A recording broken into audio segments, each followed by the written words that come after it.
Renungan Pagi, Christ Triumphant atau Kristus yang Menang oleh Ellen G. White, 18 November 2025. Mari kita berdoa. Bapa kami yang di sorga, Allah pencipta langit dan bumi, laut dan segala isinya, Allah yang maha besar, maha kuasa, sumber segalanya, yang kami sembah selalu melalui anak-Mu yang tunggal, Yesus Kristus. Terpujilah Yesus, anak Allah yang maha tinggi, yang adalah gembala kami yang baik. Pada pagi hari ini kami bersyukur boleh bangun dan berbakti, dan sebagaimana membaca dan mendengarkan nasihat firman-Mu, kiranya ini menjadi pembaharuan bagi kami semua, agar menurut akan perintah-Mu, ya Yesus. Beserta kami sepanjang perbaktian ini, kehendak-Mu yang jadi. Ampun kami akan dosa dan salah. Anak kami berdoa hanya dalam nama anak Allah yang tunggal, Yesus Kristus, yang adalah Tuhan dan Juru Selamat kami. Amin. Renungan hari ini akan dibacakan oleh Saudara Eric Lai. Kepada Saudara Eric, kami persilahkan. Selamat pagi. Renungan kita pagi ini, 18 November 2025 berjudul, Jangan lakukan tindakan terburu-buru dan gegabah. Ayat inti didapat dalam Kisah Para Rasul 19 ayat 36. Hendaklah kamu tenang dan janganlah terburu-buru bertindak. Hendaklah Kristus terlihat dalam segala hal yang kamu lakukan. Biarlah semua orang melihat bahwa kamu adalah surat-surat Yesus Kristus yang hidup. Biarlah hidupmu memenangkan hati semua orang yang berhubungan denganmu. Terlalu sedikit yang dilakukan saat ini untuk membuat kebenaran menarik bagi orang lain. Ada beberapa orang yang ketika berbicara kepada jemaat, merasa ingin menyerbu gereja-gereja. Mereka merusak pikiran dengan kecaman mereka. Kita ingin hati kita dilembutkan oleh kasih Yesus. Itu sesuai dengan perintah Allah. Jika tidak disajikan dalam bentuk yang paling menyenangkan dan dapat diterima, kebenaran akan sulit diterima oleh banyak orang. Meskipun kita harus menyampaikan kebenaran yang bertentangan dengan kesalahan, hendaklah disampaikan dengan cara yang seminimal mungkin menimbulkan prasangka. Meskipun kita tidak akan melanggar sabat yang akan dipaksakan oleh kuasa yang lalim, kita akan menjadi bijaksana di dalam Kristus, hikmat Kristus, dan bukan di dalam roh kita sendiri. Seorang Kristen yang konsisten, teguh pendirian, dan penuh kasih adalah argumen yang kuat untuk kebenaran. Kita tidak boleh mengucapkan kata-kata yang akan merugikan diri sendiri, kerana ini sudah cukup buruk. Tetapi ketika kita mengucapkan kata-kata dan ketika kita melakukan hal-hal lancang yang membahayakan tujuan Allah, kita sedang melakukan pekerjaan yang kejam, kerana kita memberi keuntungan kepada setan. Kita tidak boleh gegabah dan terburu-buru, tetapi selalu belajar dari Yesus dan bagaimana bertindak dalam rohnya, menyampaikan kebenaran sebagaimana adanya di dalam Yesus. Hendaklah setiap orang berhati-hati dan jangan melangkah dari tempat Allah berada ke tempat setan. Banyak yang melakukan hal ini di antara para reformator di masa lampau. Luther mengalami kesulitan besar karena unsur-unsur ini. Orang-orang yang gegabah melangkah keluar dari tempatnya, padahal Tuhan tidak mengutus mereka, dan dengan gegabah bergegas maju untuk melakukan pekerjaan yang sangat tidak menyenangkan dan impulsif. Mereka berlari mendahului Kristus dan membangkitkan murka iblis. Dalam semangat mereka yang tidak tepat waktu dan salah arah, mereka menutup pintu bagi banyak jiwa yang sebenarnya dapat berbuat baik bagi sang guru. Ada orang-orang yang melalui tindakan tergesa-gesa dan tanpa pertimbangan akan mengkhianati tujuan Allah ke dalam kuasa musuh. Akan ada orang-orang yang akan berusaha membalas dendam, yang akan menjadi murtad dan mengkhianati Kristus melalui orang-orang kudusnya. Semua orang perlu belajar untuk bersikap bijaksana. Di sisi lain, ada bahaya bersikap konservatif, menyerah kepada musuh. Saudara-saudari kita hendaknya sangat berhati-hati dalam hal ini demi kemuliaan Allah. Kedua pasukan itu akan berdiri terpisah dan berbeda. Dan perbedaan ini akan begitu nyata sehingga banyak orang yang akan diyakinkan bukan kebenaran akan berpihak pada umat Allah yang menuruti perintah-perintahnya. Manuskrip 6/1889. Sekian, terima kasih. Tuhan memberkati. Terima kasih atas penatalanan Saudara Erik. Tuhan Yesus memberkati. Selamat pagi, saudaraku dalam Tuhan. Renungan pagi hari ini diambil dari surat Nyonya White kepada General Conference di tahun 1889 tentang larangan bekerja pada hari Minggu di negara bagian selatan. Yang bekerja pada hari Minggu dikatakan akan dipenjara dan didenda. Jadi, anggota-anggota bertanya kepada GC tentang hal tersebut. Nah, GC berencana mengeluarkan peraturan untuk saudara-saudari di negara bagian selatan agar tidak bekerja pada hari Minggu supaya tidak mendapat hukuman. Namun, Nyonya White punya pandangan lain. Dikatakan dalam manuskrip 6 tahun 1889 paragraf 8 yang berbunyi, dalam General Conference, banyak hal dikerjakan dengan tergesa-gesa tanpa dibahas dengan semestinya.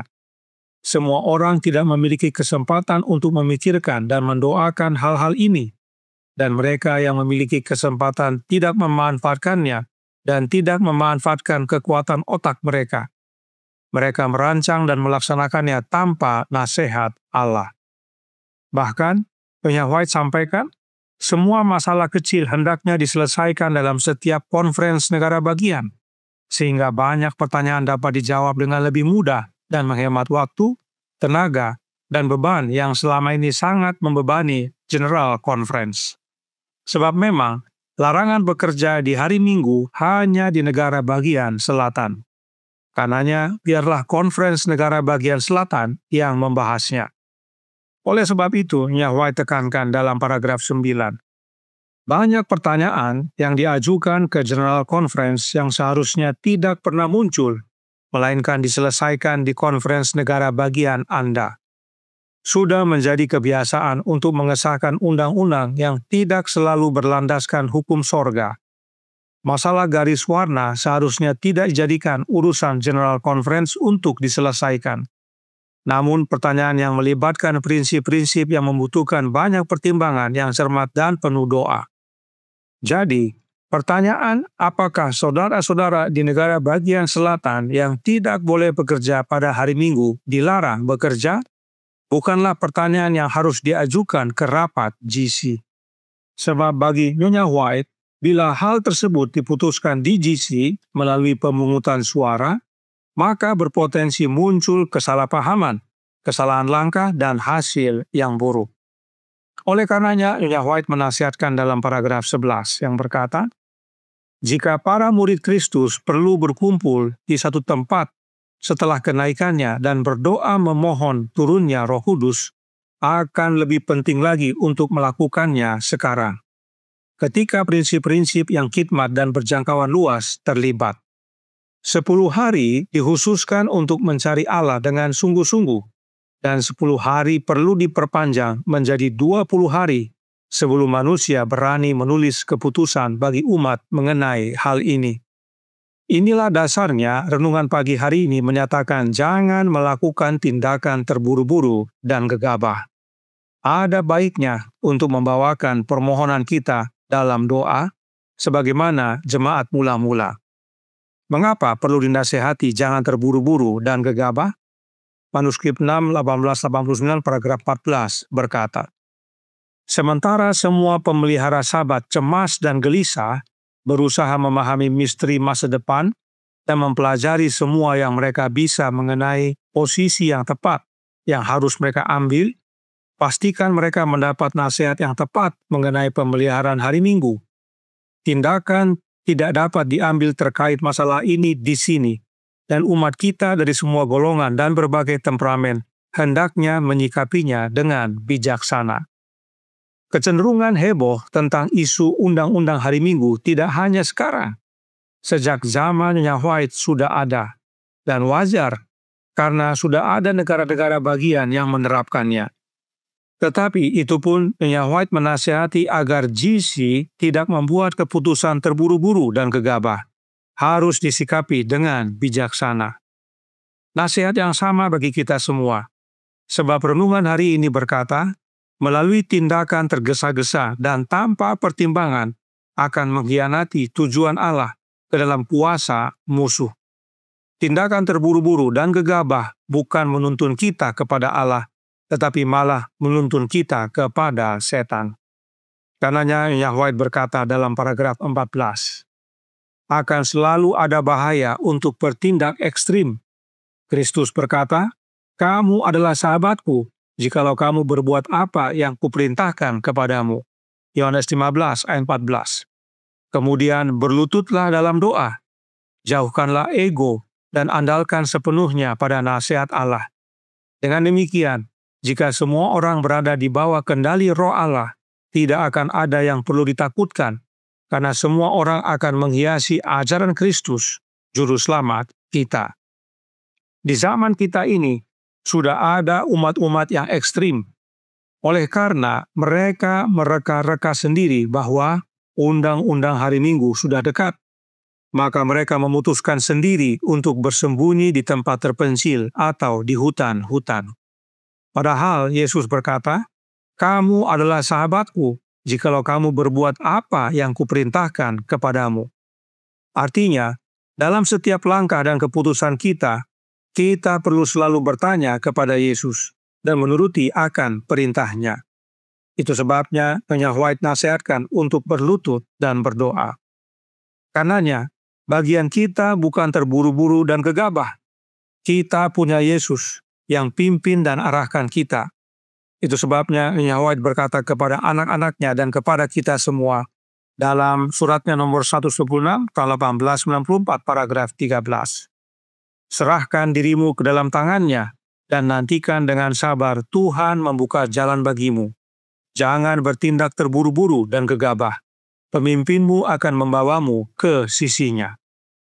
Saudaraku dalam Tuhan, tanda-tanda zaman sudah menyatakan bahwa Yesus datang segera. Tetapi itu bukan dasar untuk kita bertindak terburu-buru dan gegabah.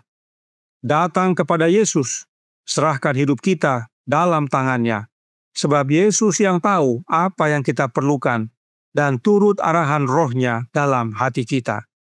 Tuhan memberkati, saya bawa dalam nama Yesus. Amin. Mari kita berdoa. Bapa kami yang di sorga, Allah pencipta langit dan bumi, laut dan segala isinya, Allah yang maha besar, maha kuasa, sumber segalanya, yang kami sembah selalu melalui anak moyang tunggal, Yesus Kristus. Terima kasih atas nasihat vital pada pagi hari ini. Kami cenderung terburu-buru dan gegabah, apalagi melihat tanda-tanda zaman yang mulai semakin meningkat terjadi. Padahal Yesus berkata, kalau kami adalah sahabatnya, maka kami akan menuruti akan perintahnya. Oleh sebab itu ya Bapa, karuniakanlah roh anak-Mu dalam hidup ini, sebab Yesus hadir dalam hidup kami, membimbing kami, memimpin kami, menuntun kami oleh kehadiran roh-Nya, sehingga kami tidak terburu-buru dan gegabah, dan kami boleh menikmati akan pimpinan dalam hidup kami, apapun yang terjadi. Dan sebagaimana Yesus datang segera, Tuhan kiranya pimpin kami, baik pribadi maupun keluarga, untuk menentukan apa yang harus kami lakukan. Beserta kami sepanjang hari ini kehendak-Mu yang jadi, ampun kami akan dosa dan salah, karena kami berdoa hanya dalam nama Anak Allah yang tunggal, Yesus Kristus, yang adalah Tuhan dan Juru Selamat kami. Amin.